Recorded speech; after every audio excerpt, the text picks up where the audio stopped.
Thank you so much for joining us today. We are going to be starting off. I will start with the introductions of our speakers joining us today on this webinar about exploring the impact of COP28 on solar growth in the MENA region. So this webinar was organized by the Middle East Solar Industry Association. My name is Jaideep Sandhu, and I am the Executive Director at MESIA. With the support of Solar Arabic, our partner. Joining us today for this webinar, first and foremost, Sonia Dunlop, who is the CEO at Global Solar Council and also one of our partners. Hello, Sonia. I also, next, I would like to introduce Mr. Jaideep Sandhu. Joining us today is the CTO of Renewable Global Business Unit at NG. Hello, Jaideep. Can you hear? Can you hear us? Hind, I believe he's having still issues joining, so let's give him a couple of minutes. Okay, so we will hold off. Okay, I couldn't see that he wasn't on the panel yet. Okay, so we'll give him a minute. In the meantime, we will continue with Mr. Hani Majzoub, who is the Senior VP of Commercial Development at Yellow Door Energy, one of MESIA members, but also recently joined MESIA as our VP, board member. Thank you so much for joining us today, Hani. Thank you. When Mr. Rabih Baroud from Bureau Veritas, thank you, you're welcome. Hello.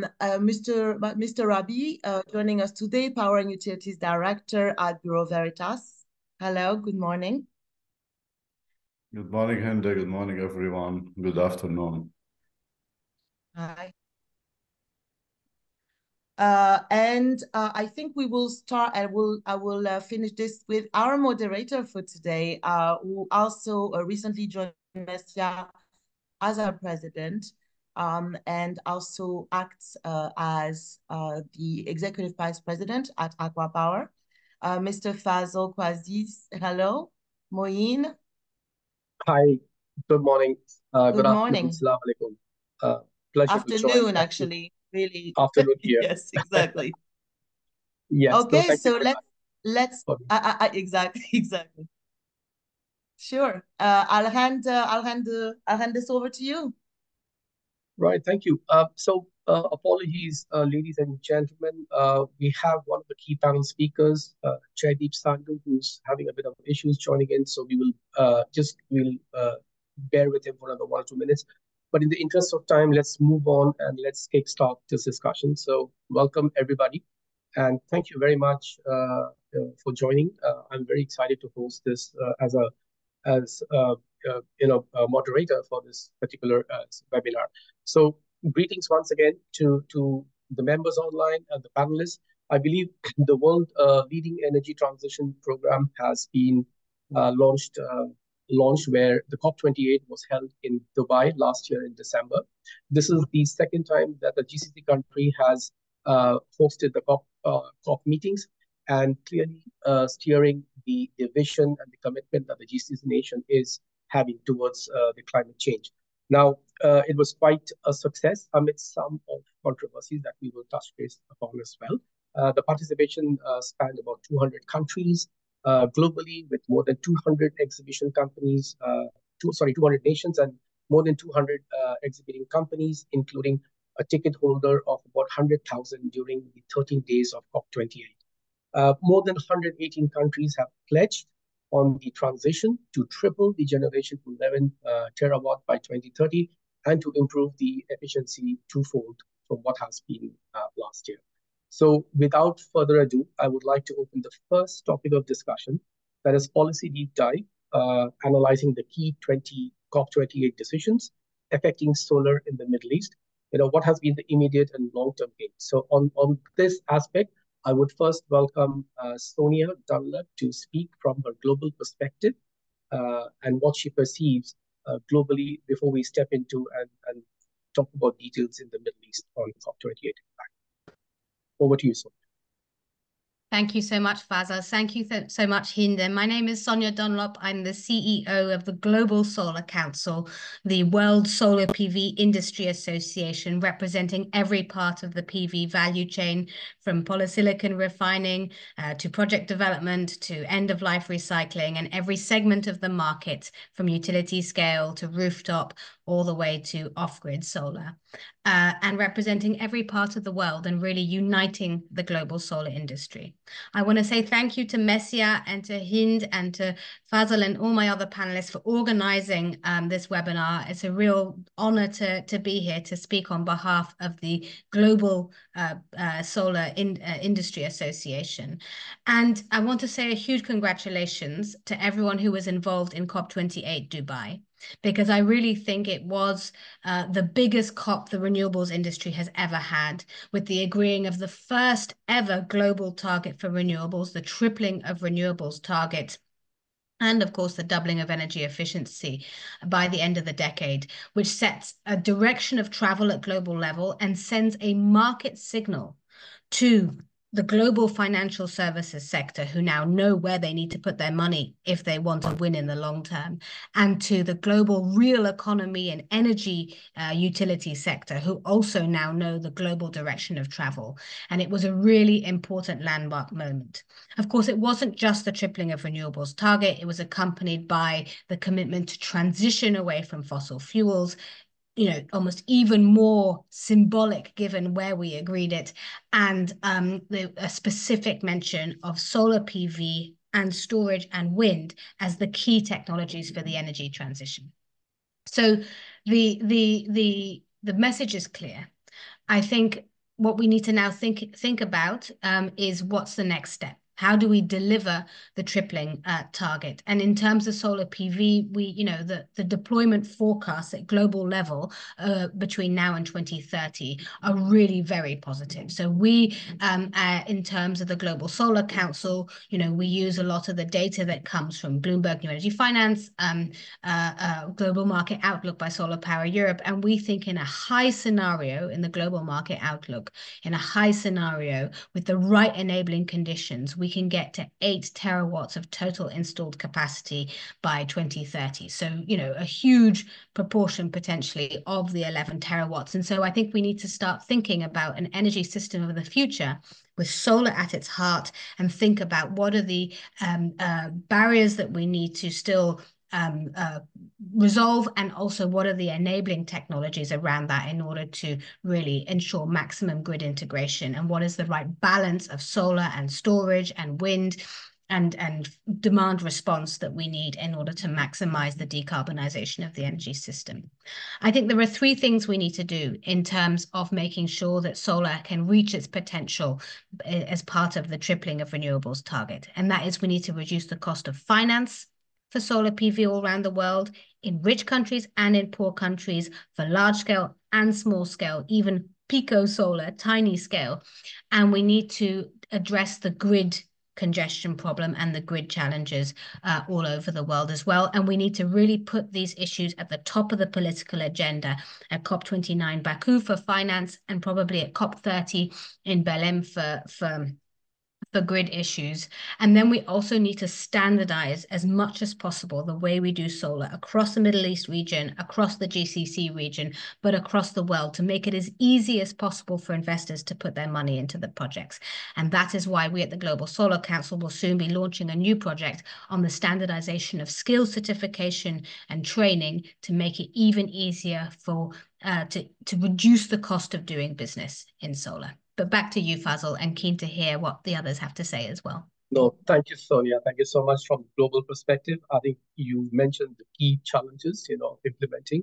And you're absolutely right that although the COP28 does mention about renewable, it does not emphasize whether it's PV, BESS, or wind. So that's key takeaway for the off-takers and regulators, and for the developers to take into consideration how they size their chips. So thank you very much. Over to you, Hani. Hani, your regional expertise and your business know-how is very key, and we would love to hear from you how the policy sort of evolves and diversifies and helps and enables Middle East towards solar growth and renewable growth. Over to you, Hani.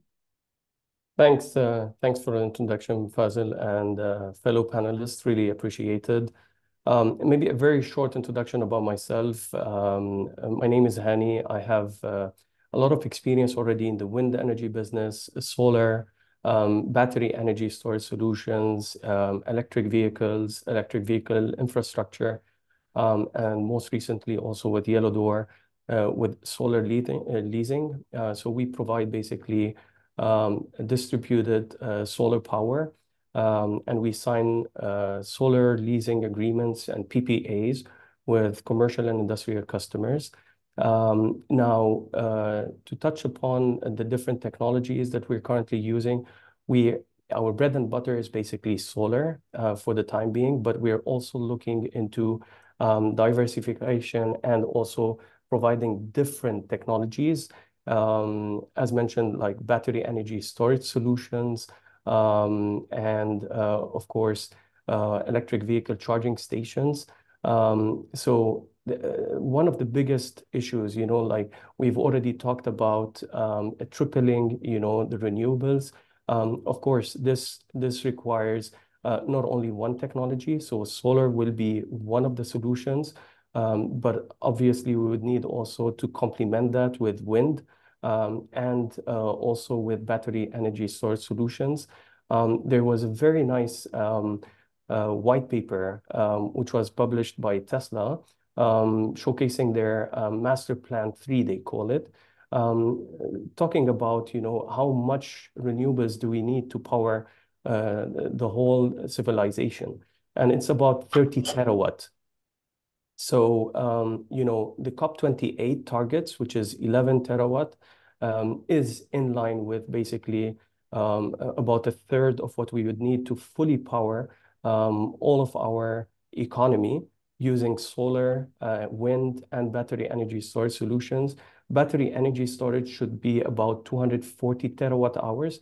That's about 8 hours to store solar and wind, because as you know, like solar and wind are very intermittent. So we would need a lot of battery energy storage solutions. We do have the technology for that. It's not only stationary energy storage solutions, but it could be also coupled with electric vehicles, vehicle to grid, vehicle to vehicle. So there's a lot of technologies where we can combine all of these together to be able to power our economy fully sustainable. Lots of questions come about, okay, how much area do you need? That was also calculated about 0.2% only. So again, it's feasible. It doesn't cost much. Like in the white paper, they go into too much details about this, and it's only about 10% of the global GDP. Whereas currently with the combustion economy, we use more than this. So very feasible. And I think, again, COP28 paved the way with the 11 terawatt target. And I think we definitely are able to reach that by 2030. Thank you, Hani. Thank you very much. So I see Jaideep has joined. So welcome, Jaideep. Apologies, you got into a bit of connectivity issues. Yeah, thank you very much, Moin. I had to do a circular path. I had to connect from a personal email, then transfer that to my work email, and then I managed to connect. I don't know what was blocking it. But no worries. Finally, so, I managed Jaideep, to work. We are speaking about the first topic, the policy deep dive. Thank you for joining us. Hello, Jaideep. Hi. Right. So in continuation on the policy deep dive from COP28, analyzing the key decisions affecting the solar and the wider renewable space. So the question to you is that we do have like 11 terawatts of expected by 2030 of renewable installation capacity. Now that calls for a tremendous investment, probably in the tune of $35 to $40 trillion. So from that perspective, I mean, what is your view? And you've been very actively involved in the COP28. So what are your takeaways from the policy and this huge investment that is in pipeline? I mean, how do we balance this? Yeah, so I think that's a very valid question, Moin. So I think when we look at this, what were the key decisions? For example, tripling the renewable, doubling the efficiency, and the 11 terawatts of what is required to be added by 2030. This would not be possible without serious policy changes and without some changes to infrastructure as well. So even if I look at the 4 pillars which the COP presidency discussed and pulled out, for example, making a fast and orderly transition, also looking at making climate finance accessible, very, very important, that part, for climate finance accessible. And you know, there were 4 different funds talked about: the Climate Action Fund, the Adaptation Fund, the Least Developed Economies Fund, which is also very, very important, the Least Developed Countries Fund. So all of these are very important. But so firstly, in terms of policy, we need to have the contracts set up, the offtake contracts set up, which are bankable. No lender would give money without having some security on the revenue stream.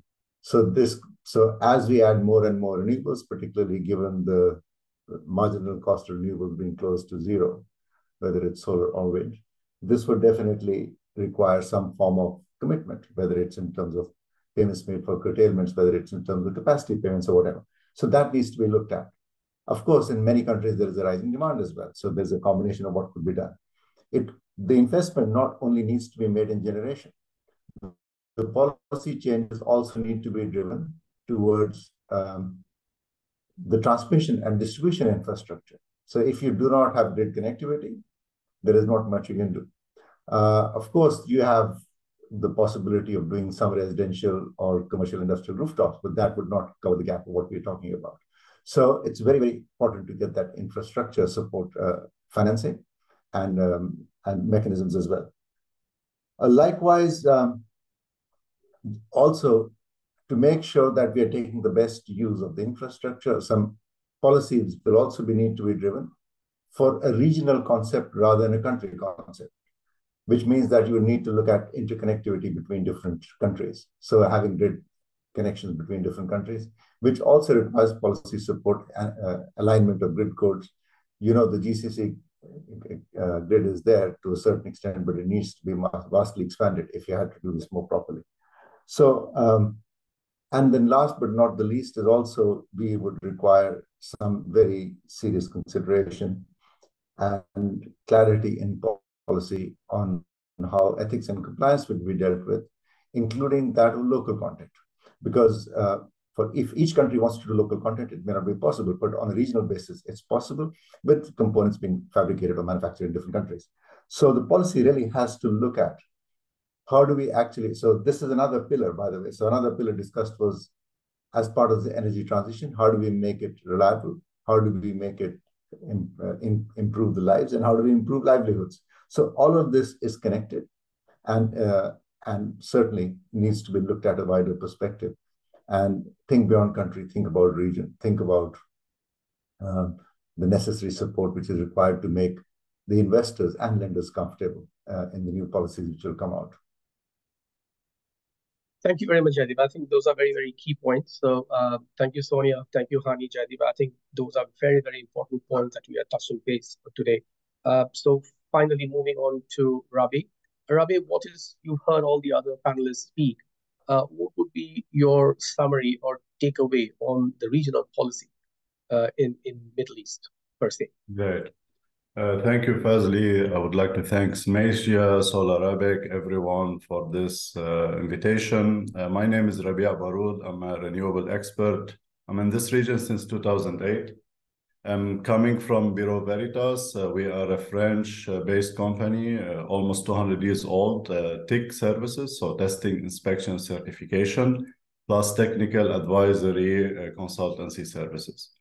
So looking at the COP28 summary and what the panelist here has explained, there is a lot of momentum to happen to reach net zero or to reach reducing or stopping fossil by 2040. But a lot of pillars need to be implemented. So it's not only transition to renewable energy by various energy sectors like hydroelectric, wind, solar, and now green hydrogen or green molecule, which is the star, and it's being supported a lot by solar and wind.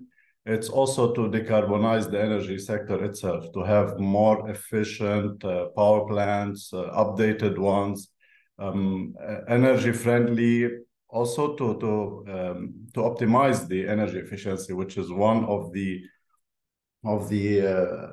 outcome of the COP28, to increase it and to double it from 2% to 4% annually till 2030. So first to increase the efficiency and then to implement what is needed when it comes to renewables. And this is what we see in many sectors have been implemented, especially in the region itself. When I look to Saudi, UAE, Oman, Egypt, there are a lot of initiatives to increase the energy efficiency, not only in buildings, not only in energy, but also in transportation industry. Carbon pricing and market mechanism is moving a lot the industry sectors. When we look at the steel manufacturers, aluminum manufacturers who are exporting a lot to Europe, they would like to decarbonize. And we see a lot of transaction happening with the utilities itself to buy green electrical certificate to ensure that whatever I'm producing is really coming from a clean energy source. Although the market here itself, there are still not enough renewable plants, and looking 10 years back to now, where 10 megawatt was the largest projects, 10 megawatt, 30 megawatt, now we are speaking about gigawatt scale, with some shy initiative when it comes to C&I market. So policies, regulations, permitting should be all implemented in a proper way to support the energy transition. Otherwise, it will be only written on paper and being transferred from COP to another without any direct implementation. And one important point is the workforce. There is a huge lack of experts in the region, and a lot of trainings and education, awareness between different stakeholders need to be involved to increase the sector. Otherwise, this will be one of the main barriers in addition to the resilience supply chain. Thank you, Hani. Thank you, Hani. Very insightful, and appreciate those valuable feedback on the matrices to achieve it. It's not only the investment, but the other aspects of regulators, finance, also putting in their support. It's not only the renewable industry that has to put their foot forward to achieve these tall targets. Moving on to the second point, investment climate post COP28. I believe if I look at the various journals, last year, the renewable growth across the globe was about 500 gigawatts, and in 1 year. So if we go on that particular trajectory, we would be probably reaching half the commitment of COP21 of 11 terawatt. So if we have to go to 11 terawatt, then we have to go to about 1,500 gigawatt of renewable investment per year globally. So that's a huge, huge target. Now, how do we pan out the investment landscape on this? I mean, do we need to do any paradigm shift in the investment sentiment or strategy? So on this, I would like to invite Jaideep first to give his views. Yeah. So more very, very quickly. So when we look at what is required in terms of more than 1.4 terawatts per year to be added, this goes across multiple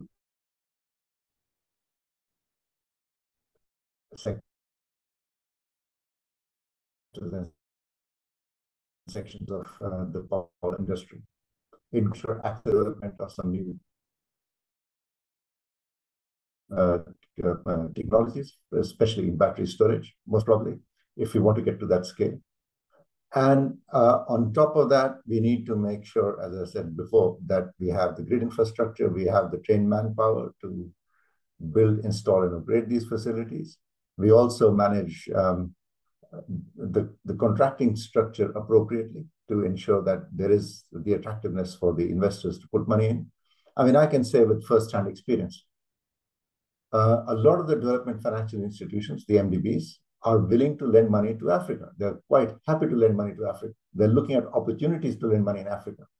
The problem is the quality of the projects and the quality of the structure of the project, and also the infrastructure to support those projects. So if we can unlock these bottlenecks with policy making with certain drive, and more importantly, with the export of the development, I'm quite sure we will see a big shift in the deployment of renewables.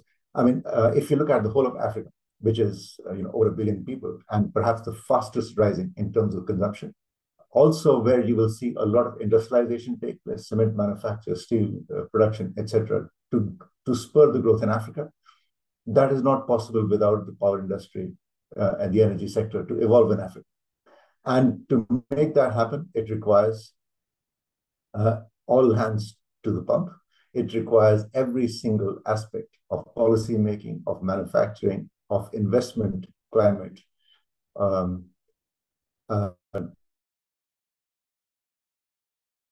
to be set out properly. And this can very easily happen. It does large manufacturers to set up factories elsewhere if they wanted to. But they want to see the volumes, they want to see the commitments for those volumes, and they want to see a very clear path on how these could be done. I mean, for investors like Aqua Power and Engie, we are also quite happy to put our money where it makes sense to put it. Yeah? Otherwise, you will put your money where you feel that you've got a better safety to your investment. So I think all of these things need to be sorted out in many of these countries to enable that target to be achieved. Thank you very much, Jaideep. So, Hani, I invite you to give your perspective, because you've been transacting in the GCC a lot, developing projects from CNI perspective. So one is the utility scale, another one is CNI. So what is your view from the CNI perspective? So correct.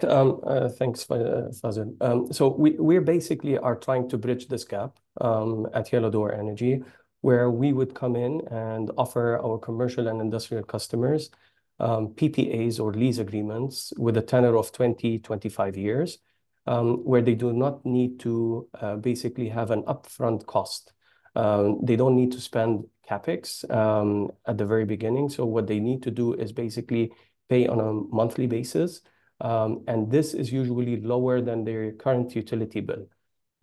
So that's one way to look at it is, we come in as distributed solar developers. Of course, this will solve some of the issues that we're currently having. Bridging the financing, cost of capital is very high. Inflation was skyrocketing recently. Interest rates are skyrocketing. So it's a little bit difficult for businesses in the commercial and industrial space to have access to this cost of capital. And then that's where we bridge the gap. Now, of course, we're trying to solve it from our perspective, but this is only a part of the solution. Of course, utility scale is another. Then you have also what also Rabih and the other panelists has also touched upon, which is energy efficiency. Lots of people are also talking about, okay, how can we introduce maybe heat pumps? Heat pumps will really reduce a lot, especially when, the industry is relying a lot on heat. It's much more efficient. We've seen this now in Europe, where they used to use gas to basically heat, and now they're moving into heat pumps, which is more based on electricity, and it's much more efficient, about 3 times more efficient than their gas counterparts. So again, we can bridge that gap. Again, we're doing our role there. But again, to reach the 11 terawatt or as we spoke, 30 terawatt for a fully sustainable future, utility scale would need to chime in. Economies of scale need to play a big role to have access to a very low cost of capital. Thank you, Hani. So Hani, just if I could add one thing. So in energy access, we have more than, I think, 1.6 million customers in Africa. These are residential rooftops, small ones. But, and this is where we're also running a lease model, because we know that the affordability for people to put on the capital outlay is very difficult. We can raise that finance.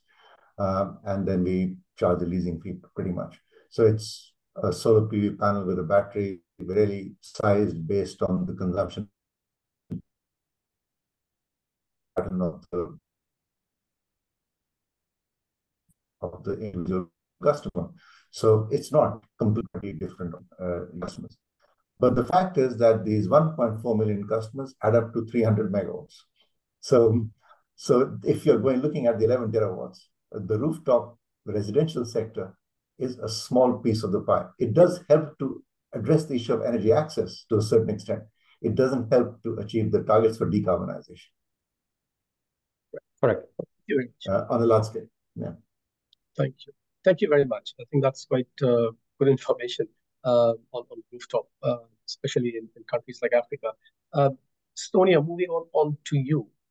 So from the global perspective, how do you look at financing, incentive, or how does it work out? I mean, how do you see from your side in the Western world vis-a-vis the GCC country? And how do you incentives? Yeah. And of course, as the Global Solar Council, we have members and represent, every region of the world, every country in the world and every market segment. No, I think the way we see it is we really want to work, and we're going to be launching a work stream within Global Solar Council that companies are welcome to join, to really look at how do we lower the cost of finance for projects all over the world, but specifically then how do we, as a collective global industry, united by the desire to maximize deployment over the next years, how do we engage as a united industry with the multilateral development banks to make sure that they have a sufficient project pipeline of projects, that their due diligence requirements for PV are appropriate to how the industry is evolving, and how do we engage as a global industry with the private finance investors that are absolutely critical. And there, I'm based in Canary Wharf in London. I talk to a lot of these investors all the time. I can tell you that, certainly in the city of London, but I'm sure the same is true in Tokyo and New York and elsewhere. It's actually now very easy, and there's a lot of competition in terms of providers of finance for renewables projects. It's getting much more difficult to get finance for oil and gas. So that shift in financial flows, which was one of the 3 main targets of the Paris Agreement, and people often forget that, but the third target, Article 2.1c of the Paris Agreement, was shifting financial flows, is really happening. And what we need to do is we need to make sure that we address all the ESG issues and we meet the ESG requirements of the investors, of the big funds.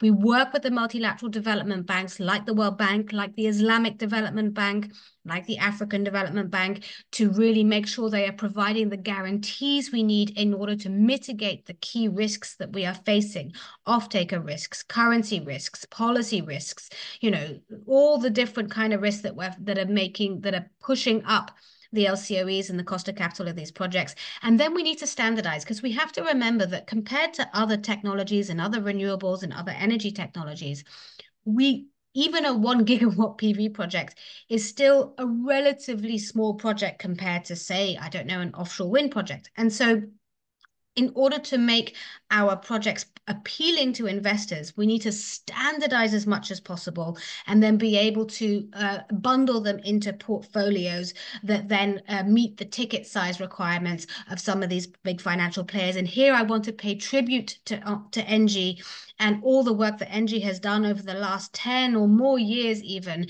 in terms of standardizing contracts, standardizing other aspects of project development. And we want to really work, as I said, on standardizing skills and training. I also wanted to pick up on something else Jaideep said and something that Rabih said: the need for interconnection, which is such a key part, such an enabling factor in being able to integrate as much variable renewables into these grids, and such a key factor in terms of making sure that we can spread the variability across regions. And I think here the GCC region, the Middle East region, has a huge potential to potentially interconnect both to even India potentially, and to new centers of demand on the other side as well. And there I think we really need to unite the Global Renewables Alliance, which I'm a vice chair of, Desertec Industrial Initiative, GAIDCO from China, One Sun, One World, One Grid, what used to be Friends of the Supergrid in Europe, into a big push for a global commitment on grid interconnection and renewables integration into the grid. And we need to make sure the finance is flowing for those parts of the market as well. Thanks. Thank you, Sonia. Thank you very much. Rabih, would you like to add anything from the regional perspective? And perhaps one point is that the Middle East is not very evolving on the carbon policies. I mean, do you think the lending institutes would sort of incentivize, or the off-takers would be open to incentivize so sort of subsidizing the tariff by using these bonds? Look, when it comes to subsidizing the tariff, we see it on the opposite way. So we see a lot of, from the region I'm speaking, a lot of subsidies going to the electrical sector. So that's why you find it very challenging for the solar to be more implemented. So in some countries, even solar cannot be cheaper than the conventional power plant. Why? Because it's heavily subsidized by 60, 70, and 80%. So if such regulations will change and the government will say, okay, I will remove the subsidy, I will increase my tariff, but I will add it as a motivation or as a feed-in tariff, for example, or net metering or net billing, what we are seeing in the region. This will boom the C&I market, for example. And when you speak C&I, you increase the amount of man expert, you increase the amount of investors, although it is smaller scale, but then it is not limited to only giant players, giant EPC who will come do the installation and move away. So if you speak with the energy players in the region, what they are looking for is to simplify first the permitting. In some countries, it is really very complicated, and it can take 1 year, 2 years to go through those tough, challenging permitting. You need someone locally to understand those requirements, and the experts are not there. And to harmonize more the regulations on emissions and carbon. So as I said, like CBAM and RFMBO, they are doing this, and it is supporting the green hydrogen, and that will have an effect, of course, to increase the amount of solar and wind, like what we are seeing now in Oman, Saudi, Egypt, because we have a potential high amount of irradiation, and in some countries a good wind corridor. So all this make it a very attractive LCOE for electricity, which comply to 60-70% when we are speaking about producing new green hydrogen. And the public investment in grid, which Sonia went through, this is one of the limitations, the barriers. Like what we see in Jordan was a very good example. They were market leader in this region. They have reached a grid parity where they cannot accept more solar irradiation, although the tariff there is really expensive. But if the grid is well connected, you have land security, you have good rating of the country, and good irradiation, which allow it to produce cheap electricity from solar, which is for day one of the lowest, together with the onshore wind, compared to conventional thermal power plant. We are speaking $1.2 to $1.5 cent per kilowatt, in comparison to $8, $9, $10 per kilowatt hour. Also to boost the availability of green financing and to have more incentive for new projects. And another issue is the supply chain. The supply chain is mostly on the east side. So we saw what happened during COVID. A lot of projects has been delayed. So even the supply chain need to be diverse more and more. So not only east, so maybe west, middle, to have a more resilient supply chain for the developers who face a lot of challenges in finalizing their projects on time. Thank you, Rabih, for bringing in the perspective of the green hydrogen element. Although this is a solar discussion, but I'm happy to open the space for other technologies as long as it is renewable. Now, I think what you say is a very key point, that Middle East, and I've seen this, having been in discussion with most of European and Japanese traders in green hydrogen and offtake, that they look at Middle East as a source of renewable energy, and this energy, the molecules get converted through hydrogen or ammonia and then transferred to Europe or elsewhere in the world. So taking this trend of energy efficiency that also helps in levelizing the cost of electricity lower and lower, we go to the third topic of discussion, that is technology and innovation. So the COP28 was not very prescriptive about how to sort of improvise on these efficiencies, but they did have a hint on combining, technologies towards carbon capture and storage innovation. Now, for this particular forum, I would like to invite Hani to speak about the technology and innovation impacts, that could have in the Middle East as an outcome of COP28. Yeah, maybe again, like on the topic that Rabih touched upon, because this also affects, again, the technologies that we're currently using is, we do face a lot of headwind here, again, because of all of these subsidies for fossil fuels, competing with fossil fuel is very, very tricky and challenging, despite, by the way, having, records, world records, being set here in the region for solar power, for example, generating, again, like at $1.16 per kilowatt hour. These are world records, much cheaper than any form of energy, by the way.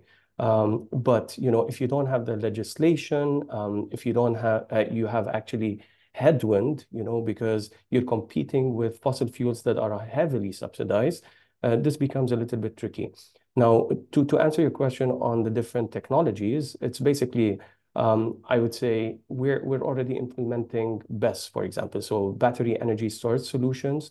There's a lot of technologies, a lot of advancements in this field. So LFP is one of them, lithium iron phosphate. These are much more robust, I would say, a little bit heavier. Their energy density is not as good as NMC, which they use in electric vehicles. But you don't need, very high energy density when it's a stationary energy storage solution. So LFP is very promising. It's very robust.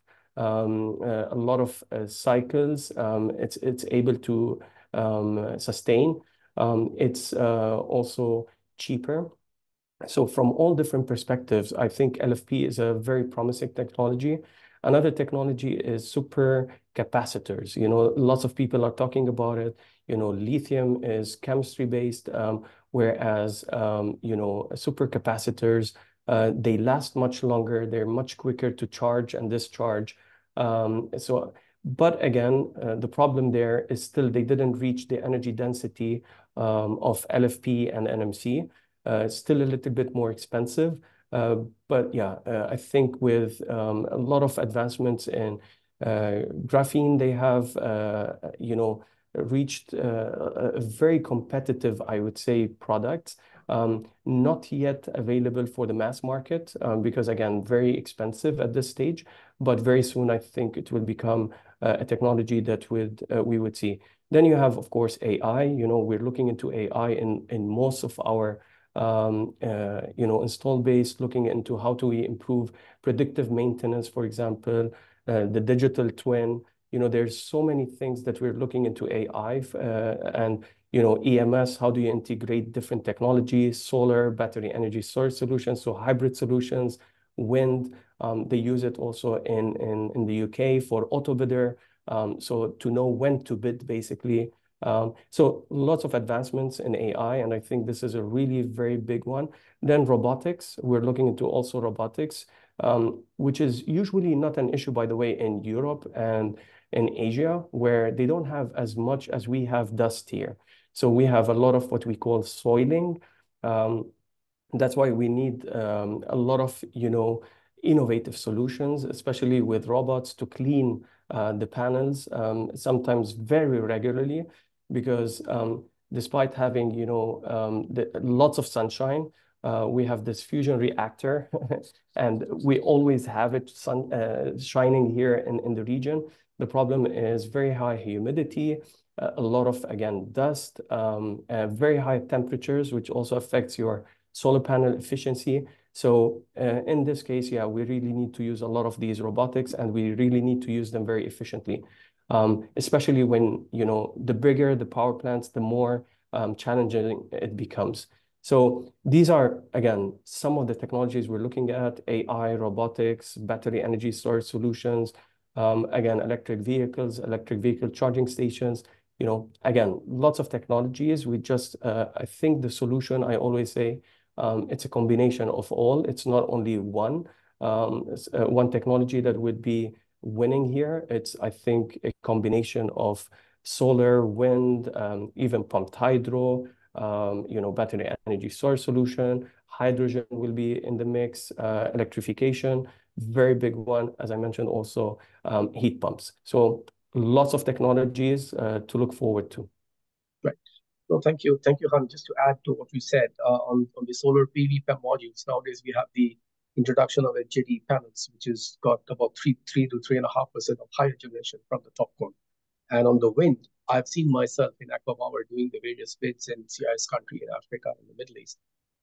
It has moved in less than 14 to 15 months from 6 megawatt wind turbine. We are talking of 8.2 megawatt right now. So that's the way. Yeah. And if you look at the battery storage, the LFP, I mean, recently we've got these higher energy density batteries coming in. So a single container, a 40-foot container, which was used to be 3.5 megawatt hour, is now more than 5 megawatt hour. So you could see the efficiency and cost, all coming and planning in parallel to move ahead on this. Yeah, I totally agree. Like GE already has, I think, a 15 megawatt wind turbine.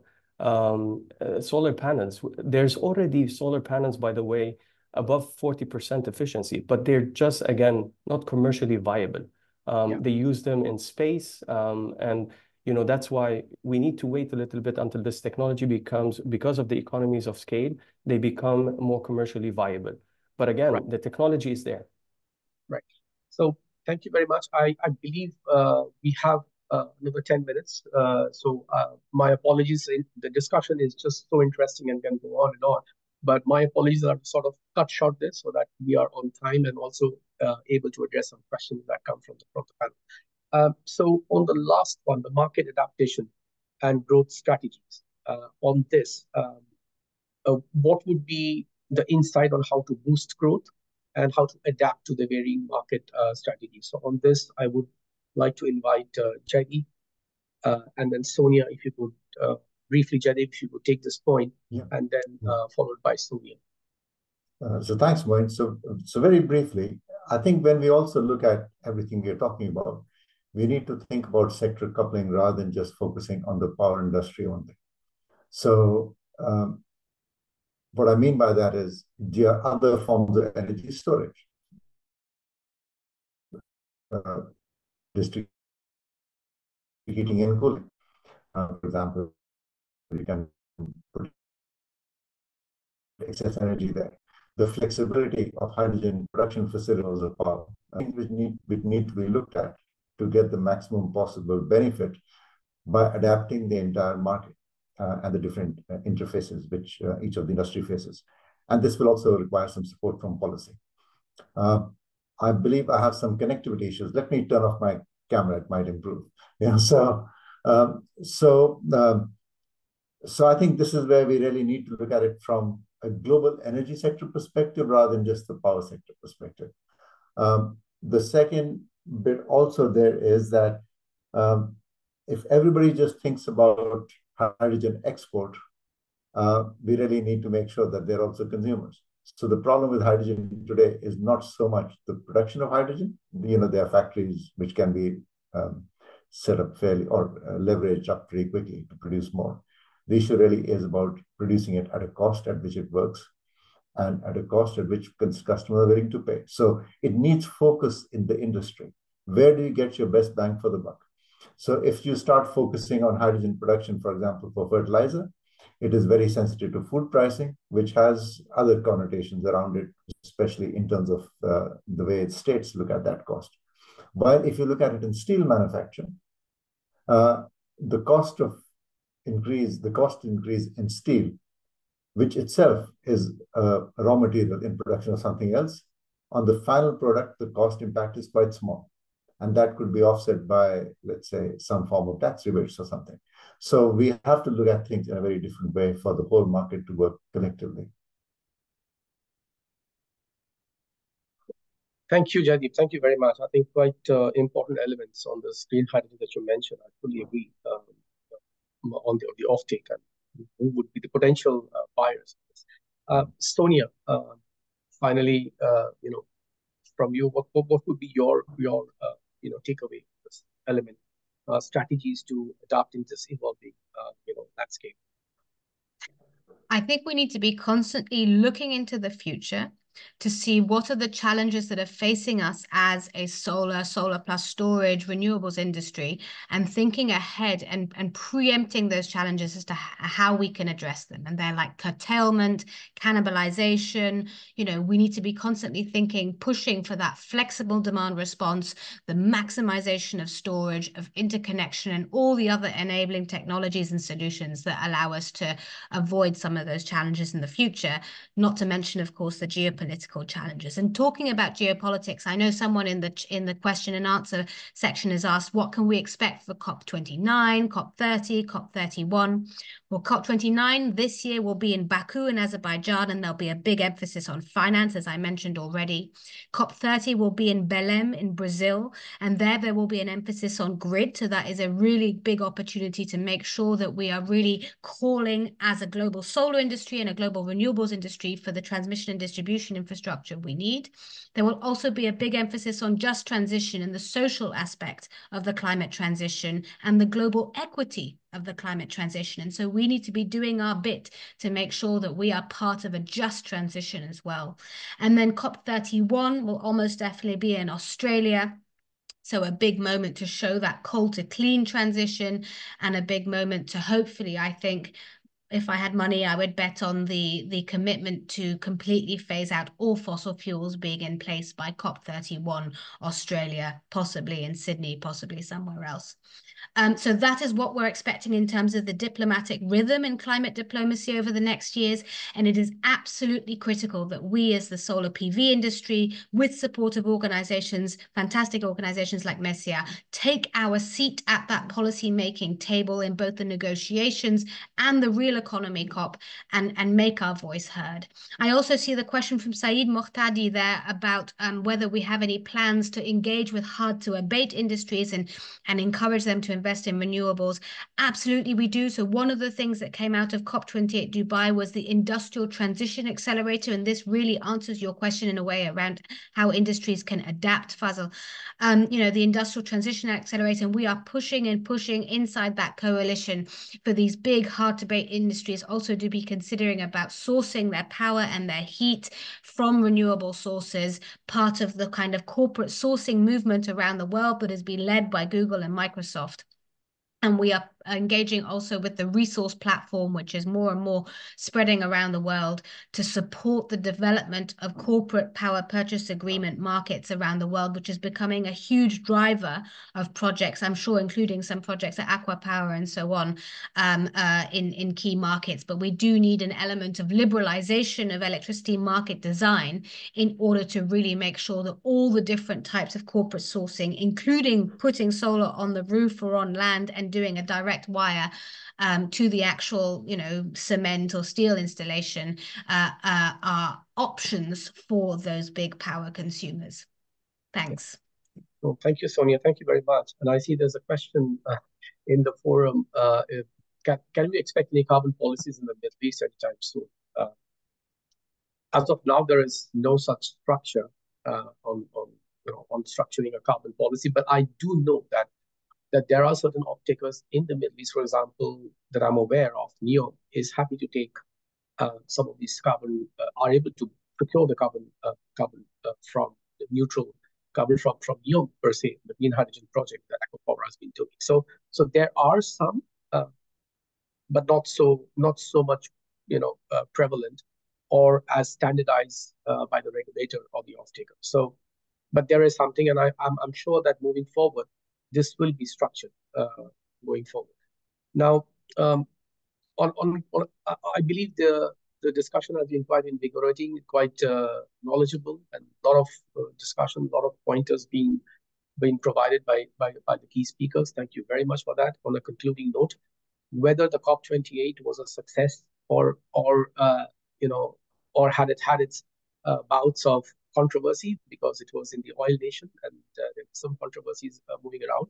But if you look at it, 118 countries end of the day, had pledged to sort of deploy renewable to its maximum intent to go to the target of tripling by 2030 is itself a testimony. And again, the Loss and Demand Fund has actually amassed about $790 million from UAE itself pledging to about $100 million in December 2023.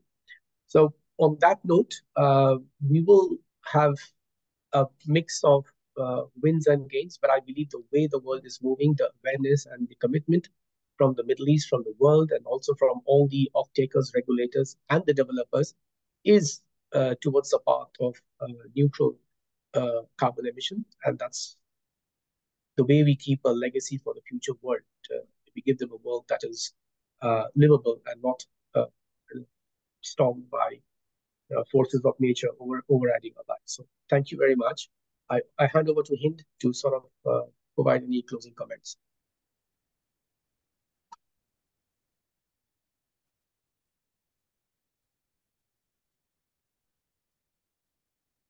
Hind, you're on mute. Thank you. Thank you, everyone. Okay. Oh, no, I'm not. It's very strange. No, we can hear you. Now you're on mute. Yeah, we can see you as well, but you're on mute here. How about now? Yes. That's now very we strange. can hear you. Yes, now we can hear you. Okay, great. I had a delay between what I was doing with the button and what was happening on the screen, so sorry about this. Thank you so much, everyone. I believe we've gone through, we covered all of the questions. I believe we still have a few minutes. We are running about 5 minutes behind, and it's okay. So if you wish, Moeen, to take another question, it's okay. All right. So, Hind, if I could interject, there was one question. Can you hear me? On the cost of financing for African nations. 6. Yeah, we can hear you. When there was one from MDBs. So there are a couple of reasons for that, which can be addressed. So one of the reasons why we have this type of high cost of financing for African nations is because of the size of the project and the quality of the project documentation, risk allocation, etc. So if you can work towards improving that risk allocation, having more credible offtake, bringing multiple off-takers, some of which have got higher credit rating by having this interconnection between networks, having implementation agreements for appropriate risk allocation in terms of force majeure events, etc. I think the cost of financing will reduce for these projects quite significantly, and particularly also being driven by larger scale projects as well. So I think that's very important, that when we talk about regional aspects, to even think about, let's say, if you're importing power from Oman to the UAE, Oman will also need to take, UAE will also need to take some force majeure risk on Oman as well, rather than saying, okay, but because Oman itself may not want to take the full risk on loss of production for, let's say, any other issues in their country. So this what needs to be driven as well to bring down the cost of finance. Thank you very much. Thank you. In fact, I believe the country risk also adds to the cost of hurdle rate as well in such elements. I mean, we see that Africa, the hurdle requirement is slightly higher. Because that's the country risk premium and the project risk premium. But that can be mitigated if you have a collection of off-takers. Yes. Some of whom have better credit worthiness than others. So the overall project cost comes down, hurdle comes down. Yes. Right. So thank you very much. Is there any other question, hint that we need to address? Or we could also take these questions. Carbon. Yes, that's okay. We can close this now and always get back to attendee if you wish. I'll take this opportunity to thank everyone here today. Thank you so much. Fantastic job, Moeen. It was a pleasure having you today as a moderator. I'm sure we will see you again soon. Mr. Rabih as well, thank you. Hani and Sonia and Jaideep. Thank you all of the speakers here today. Thank you to all of the attendees who joined us across the various channels.